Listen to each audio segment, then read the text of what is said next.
Hello friends, कैसे हैं आप सभी। स्वागत है आप सभी का आपके पसंदीदा यूट्यूब चैनल इंडियन एग्जाम में। आज हम पढ़ेंगे महत्वपूर्ण अनुसूचियां जो कि बार बार परीक्षा में पूछी जाती हैं और आपको याद करने में थोड़ा सा प्रॉब्लम होती है।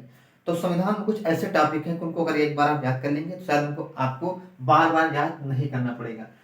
प्रारंभ में हमारे संविधान में 8 अनुसूचियों का उल्लेख है, बाद में 4 को संशोधन के जरिए बढ़ाया गया है। आइए हम एक एक करके देखते हैं कि वो 12वां अनुसूची कौन कौन सी है और उसमें क्या क्या रखा गया है।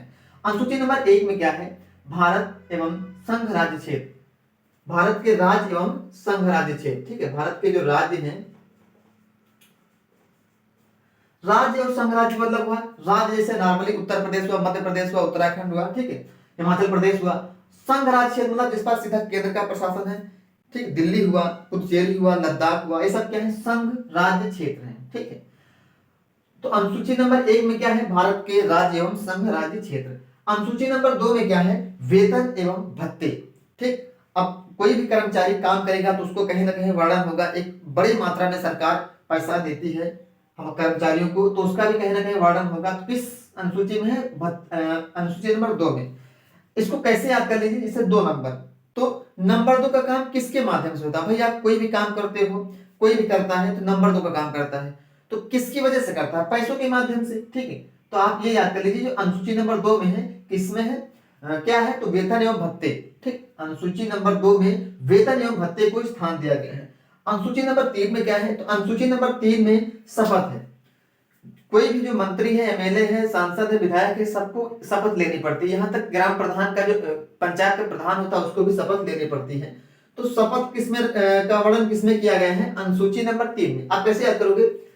अनुसूची नंबर 3 में भी 3 अंक हैं और शपथ में भी 3 अंक हैं, 1 2 3, ठीक।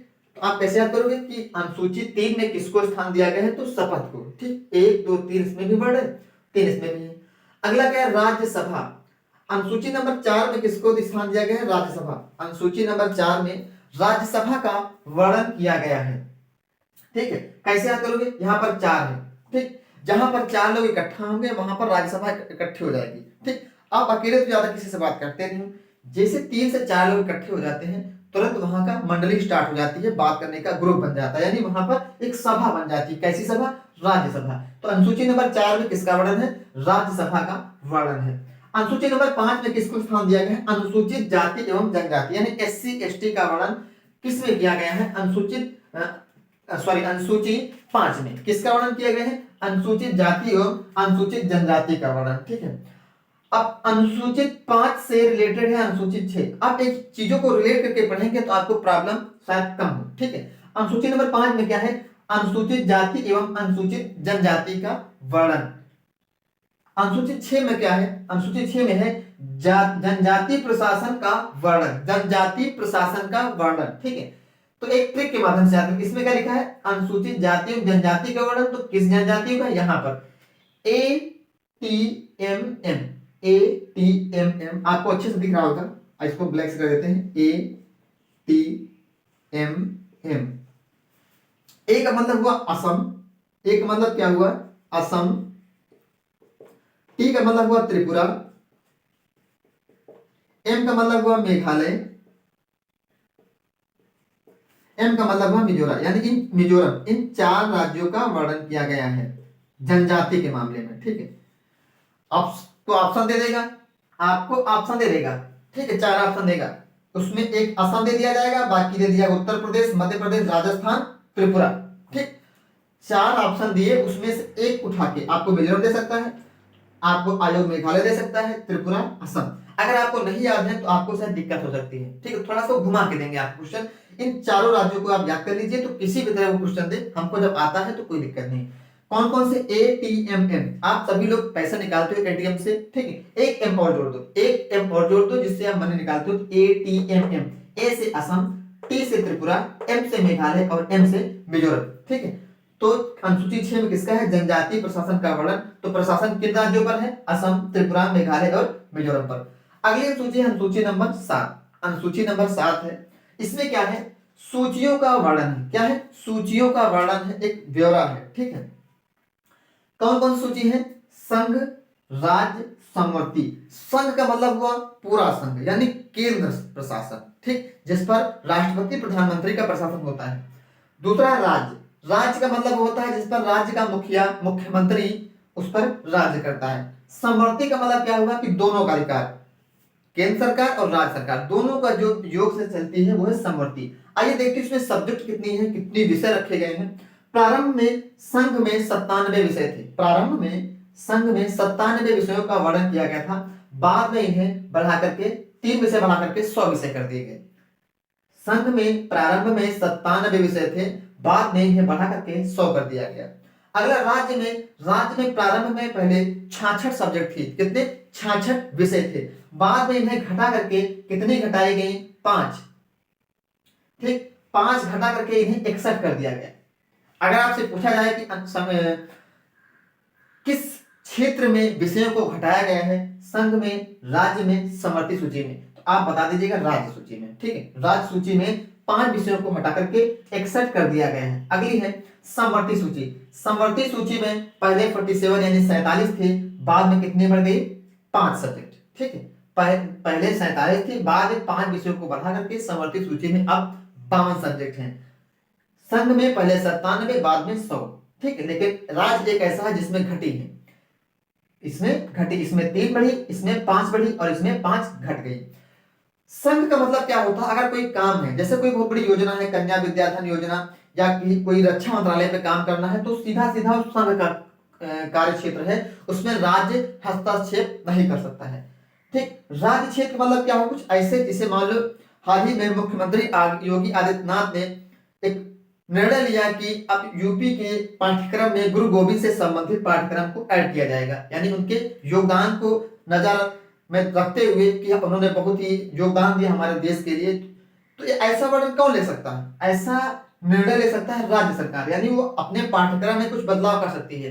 देखो, अगर ठंडियों में जब छुट्टी होती, कहते हैं यूपी सरकार ने 2 दिन का छुट्टी का ऐलान किया, यानी वो राज्य सरकार एक अपने आप में होती है कि वो निर्णय ले सकती है, उसमें केंद्र से पूछने की इजाजत नहीं है। कुछ ऐसे निर्णय होते हैं समवर्ती, जो राज्य प्लस संघ दोनों ले सकते हैं, मतलब इसमें राज्य का भी अधिकार होता है, समवर्ती का भी होता है, ठीक है। लेकिन कोई ऐसी स्थिति आ जाए जिसमें राज्य और संघ का झगड़ा हो जाए कि ये सही वो सही, ऐसी स्थिति में प्रथम प्राथमिकता मिलेगी आपको संघ सरकार में, ठीक है। फिर राज्य सरकार उसमें नहीं कर सकता है। अगर झगड़ा या विवाद हो गया है तो उस स्थिति में प्रथम प्राथमिकता बनती है संघ सरकार की। आइए अनुसूची नंबर 8 देख रहे हैं। वीडियो थोड़ा लंबा हो रहा है, लेकिन एक कहानी के माध्यम से पढ़ेंगे तो शायद आपको कभी भी प्रॉब्लम नहीं होगी अनुसूची के क्षेत्र में, ठीक। अनुसूची नंबर 8 में क्या है? भाषा का वर्णन, ठीक है। हमारी जो भाषा है हिंदी, अंग्रेजी, ठीक है।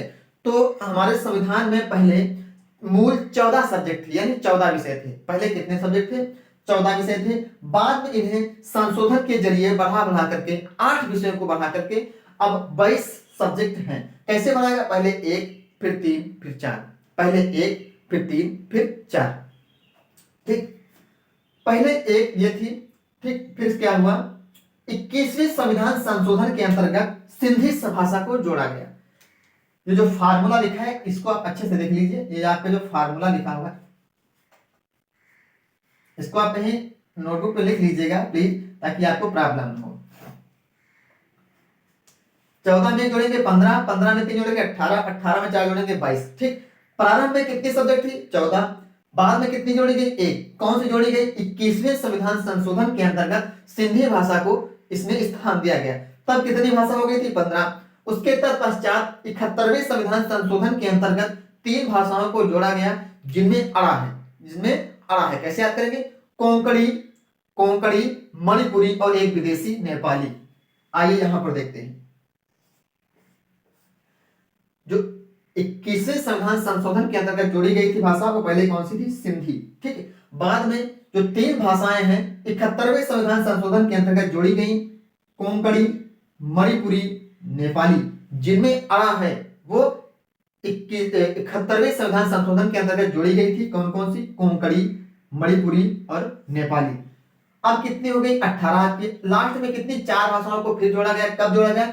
92वें संविधान संशोधन के अंतर्गत। कौन कौन सी भाषाएं हैं? जिसमें देखिए थाली है। क्या है? थाली, संथाली, मैथिली, इसमें भी लास्ट में ला है, इसमें भी लास्ट में ला है, संथाली और मैथिली।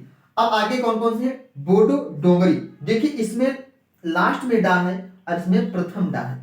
देखिए कोई भी चीज अगर आप समझ के ट्रिक के माध्यम से पढ़ेंगे तो आपको याद हो जाएगा, वरना याद करने का बहुत सारा व्याख्यान पड़ा हुआ है, कुछ अच्छे से पढ़िए जो कि आपको शायद कभी ना भूले, ठीक है। इसमें लास्ट में था है, इसमें लास्ट में था, यानी संथाली और ये मैथिली। अब बोडो डोंगरी, चार भाषाएं जो है 92 संविधान संशोधन के तहत जोड़ी गई थी, संथाली, मैथिली, बोडो डोंगरी, ठीक। आशा करते हैं आपको याद हो गया होगा। अगली है अनुसूची नंबर 9, इसमें क्या है, भूमि सुधार, क्या है, इसमें भूमि सुधार कानून रखे गए जो कि 1951 में ऐड किए गए। कब ऐड किए, 1951 में। इसमें क्या है, भूमि सुधार, यानी कोई किसी की जबरन भूमि पर अधिकार न कर ले, यानी कुछ सरकार द्वारा नियम कानून बनाए गए कि किसी भी गरीब तबके के लोगों को उन्हें सुंदर शोषण न किया जाए। अगली है दल बदल कानून, अनुसूची नंबर 10 क्या है, दल बदल कानून। और आपको एक चीज बता दें, जो मेन इंपॉर्टेंट अनुसूचियां हैं वो 8 से लेकर 12 तक ही हैं।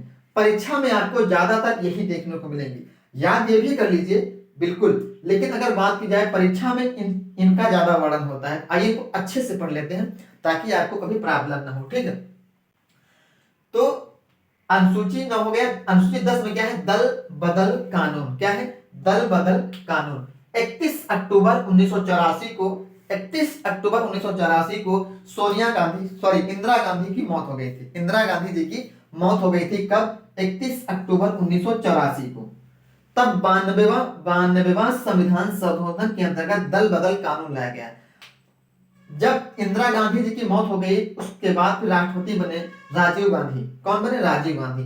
तो हुआ क्या, पार्टी में कुछ उथल पुथल हो रहा था कि कोई इसमें आ रहा है, कोई उसमें जा रहा है, यानी दल बदल। दल जो उनका दल था, ठीक है, कांग्रेस, बदल मतलब दूसरी पार्टी में जा रहे थे।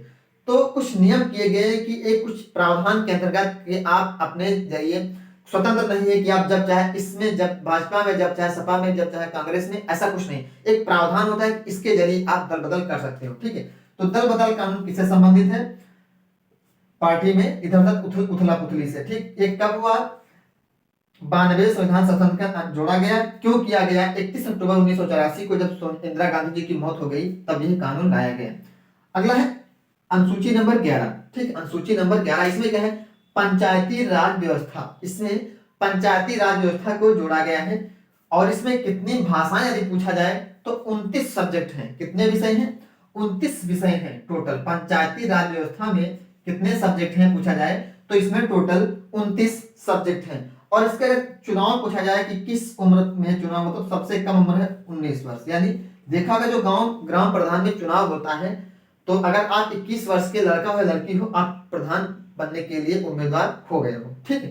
तो अनुसूची 11 में किसका वर्णन है, पंचायती राज व्यवस्था का।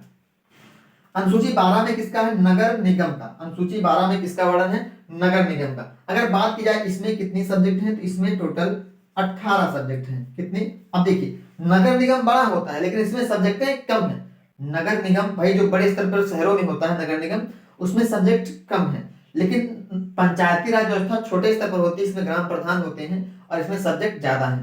पंचायती राज व्यवस्था में कितने सब्जेक्ट हैं, 29 सब्जेक्ट है। कितने, 29। और नगर निगम में कितने सब्जेक्ट हैं, 18।